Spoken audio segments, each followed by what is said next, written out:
Hello દોસ્તો, કેમ છો બધા? મજામાં દસો? જય શ્રી રામ.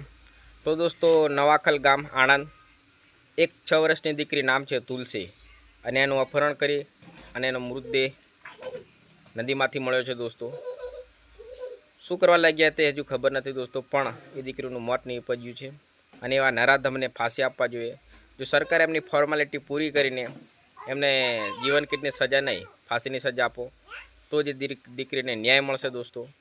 અને જો આપણી દીકરી હોય તો આપણી પર શું વીતી હોય, અને નરાધમને ફાંસી આપવા પડે દોસ્તો. તો સરકાર ફાંસી આપશે તો આ બધા કાંડ થતાં બચી શકે છે બહુ દીકરીઓ. તો દોસ્તો, બસ આ વિડીયોને શેર કરો અને કોમેન્ટ કરજો. બાકી બીજું કંઈ નહીં. એના આત્માને શાંતિ આપે અને એમના મા બાપને ભગવાન શક્તિ આપે. તો દોસ્તો, આવા ઘા જેને વાગ્યા એને જ ખબર પડે દોસ્તો. પોતાનું એક ફૂલ જેવી દીકરી ગુમાવવાનું કોઈને શોખ નથી થતો દોસ્તો. અને આવાને કડક મેં કડક પગલાં લઈ એમને ફાંસીની સજા આપવું જ જરૂરી છે દોસ્તો.